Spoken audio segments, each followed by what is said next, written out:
pagi, Assalamualaikum warahmatullahi wabarakatuh. Bertemu lagi dengan Pak Sekta, kali ini di mata pelajaran sejarah Indonesia.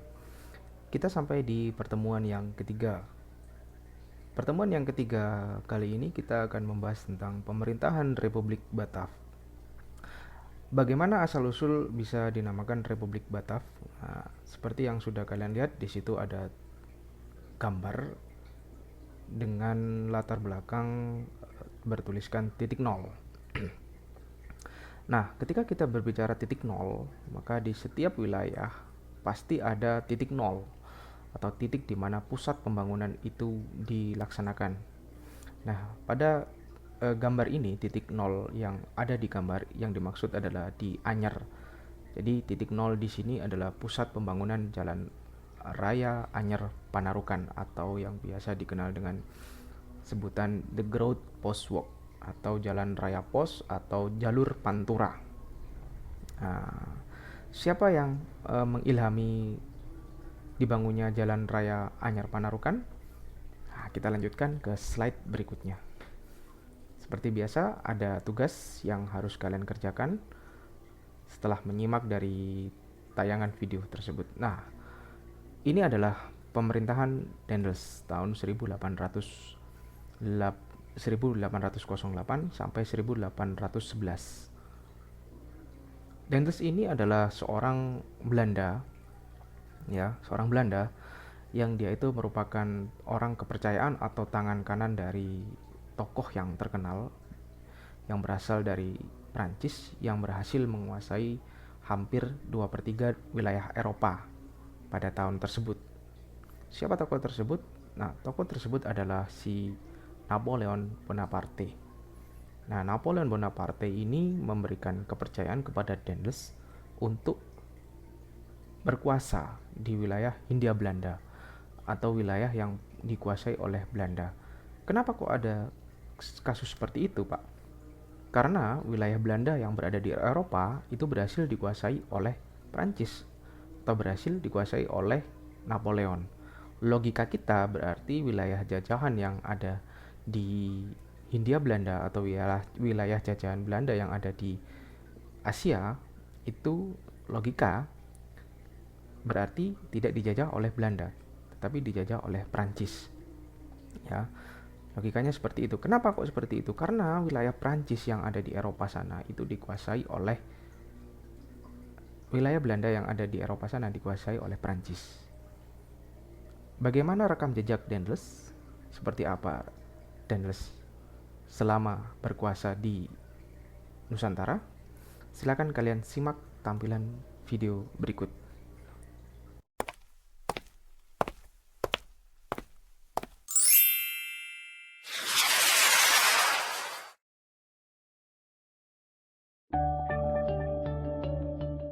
Dendels ditunjuk menjadi Gubernur Jenderal di Hindia Belanda tahun 1808 oleh Raja Belanda Louis Napoleon, adik Kaisar Prancis Napoleon Bonaparte yang kala itu menduduki Belanda.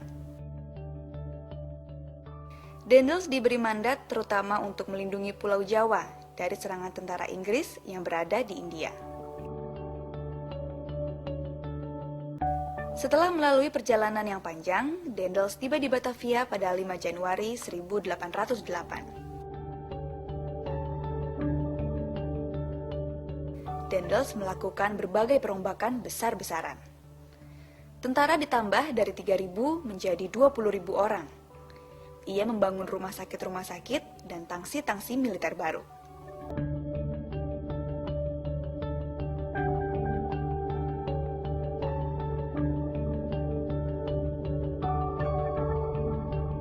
Dendels membangun pabrik senjata di Gresik dan Semarang.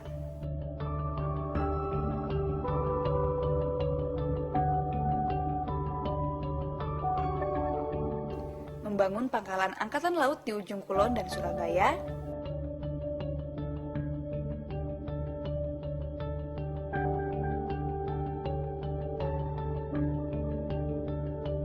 Serta membangun benteng-benteng pertahanan.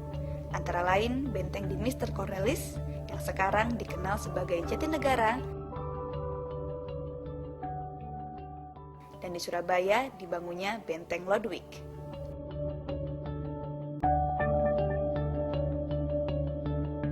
Proyek utama sekaligus obsesi besar Daendels yaitu Jalan Raya Pos, yang dibangun dengan alasan menjaga kewibawaan Belanda Prancis dan secara militer jika suatu saat datang serangan dari Inggris, serdadu-serdadunya dapat bergerak dengan cepat.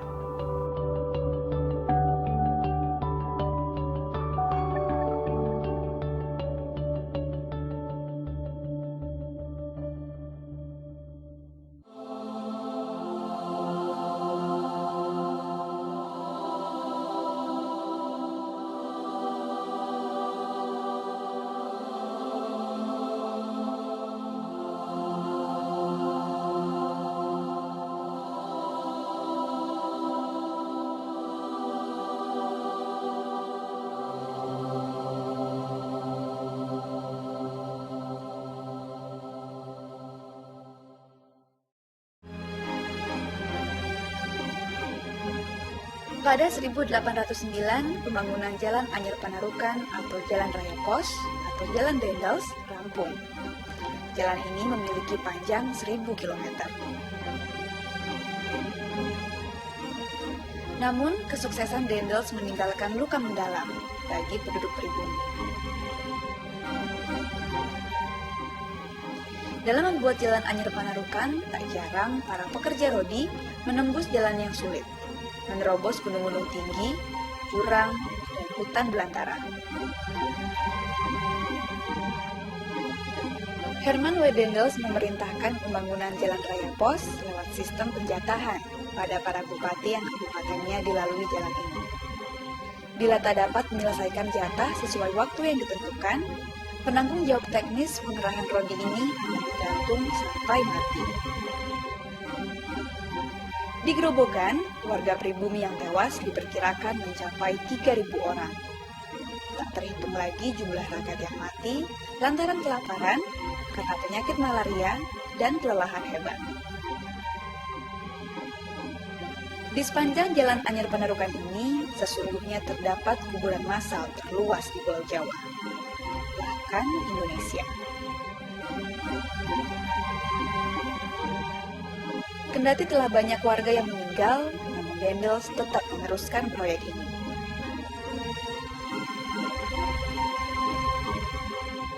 Hal itu menimbulkan sikap perlawanan terhadap Daendels, seperti perlawanan Pangeran Kornel atau Pangeran Kusumadinata IX, Bupati Sumedang di Jawa Barat. Pangeran Kornel memang bukan Superman yang berotot besi dan bertulang baja. Namun ia tak gentar menghadapi Daendels. Pangeran Kornel miris melihat penderitaan rakyatnya yang harus mengerjakan jalan dengan membongkar bukit cadas yang sangat keras di kawasan Cadas Pangeran.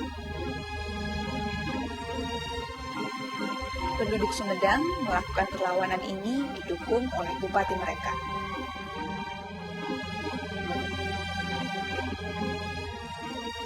Untuk mengabadikan jasa-jasanya, masyarakat Sumedang mendirikan patung Pangeran Kornel berhadapan dengan Daendels. Pangeran Kornel digambarkan memberikan tangan kirinya ketika berjabatan tangan, sementara tangan kanannya memegang hulu keris naga sasra.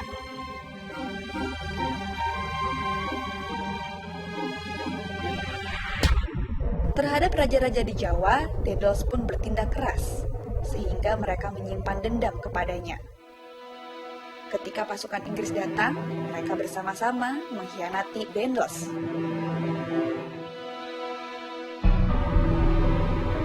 Muncullah ketidakharmonisan antara pemerintah Belanda Prancis dan pejabat pribumi. Daendels ditarik pulang ke Belanda setelah jatuhnya Napoleon. Daendels mengabdi pada Raja Willem I. Ia dikirim ke Pantai Emas di Afrika. Di sini ia terkucil, kesepian, dan wafat pada 1818.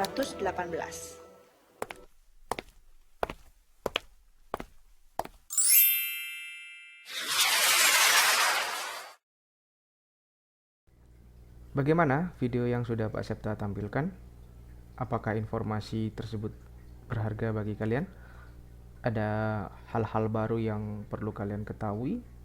Saya kira banyak sekali informasi-informasi yang perlu kalian ketahui dari video yang sebelumnya. Nah, di video berikut ini ya, ada sebuah karya monumental yang akan selalu dikenang, yang akan selalu kita lalui, yang akan selalu kita ingat, karya monumental dari Herman Willem Dendels, yakni Jalan Raya Pos atau The Groningen Postweg. Banyak sekali kisah-kisah mengenai Jalan Raya Pos tersebut. Di antaranya ada kisah bahwa pembangunan Jalan Raya Pos itu memakan korban yang tidak sedikit. Bahkan salah satu penulis Indonesia yang terkenal, Pramudia Anantatur, menuliskan bahwa pembangunan Jalan Raya Pos itu setara dengan pembangunan piramida di Mesir. Setara dalam hal korban jiwa yang berjatuhan karena pembangunan Jalan Raya Pos. Bagaimana tidak, pembangunan jalan raya ini apa, berjarak 1000 km, ya, berjarak 1000 km, mulai dari Anyer hingga Panarukan yang ada di daerah Situbondo. Bisa kalian bayangkan bagaimana nenek moyang kita dulu ketika masa Dendels berkuasa, mereka bekerja mati-matian untuk membangun Jalan Raya Pos. Kalau kalian ingin tahu Jalan Raya Pos itu mana, Pak? Jalan Raya Pos itu ya jalur Pantura yang sekarang dilalui oleh banyak kendaraan-kendaraan besar. Ya, kalau sekarang ada jalan tol, berarti beda lagi ya. Kita tidak berbicara jalan tol, tetapi kita berbicara di jalur Pantura. Sebelum adanya jalan tol, jalur Pantura merupakan akses yang paling sangat dominan dalam perdagangan, pengangkutan barang, dan pengangkutan manusia. Untuk lebih jelasnya, kita akan simak tampilan video berikut ini.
Masih bersambung kan?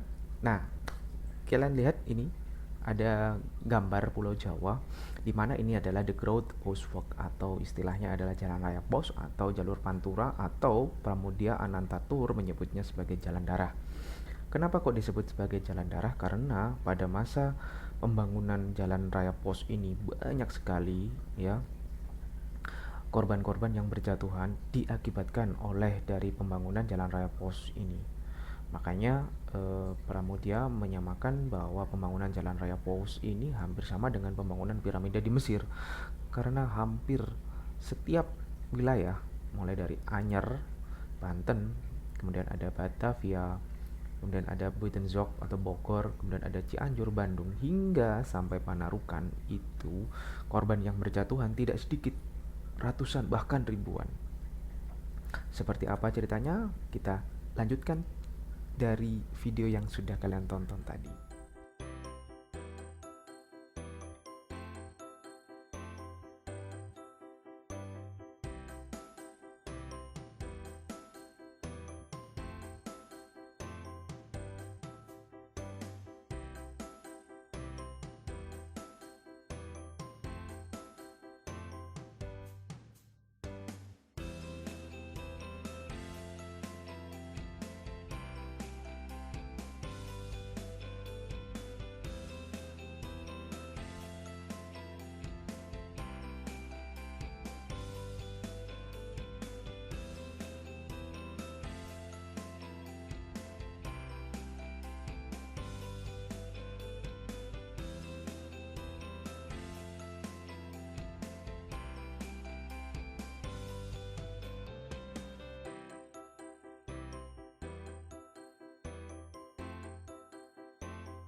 Baik ya, saya kira sudah selesai videonya. Jangan lupa disimak dengan seksama, dicatat info-info pentingnya, dikomentari videonya di channel YouTube-nya, sehingga kalian bisa dengan mudah nanti untuk mengerjakan soal-soal post test yang akan Pak Septa sampaikan setelah kalian menerima materi mengenai Republik Batav tersebut. Itu dulu yang bisa Pak Septa sampaikan. Sampai bertemu lagi di pertemuan selanjutnya. Selamat pagi. Assalamualaikum warahmatullahi wabarakatuh.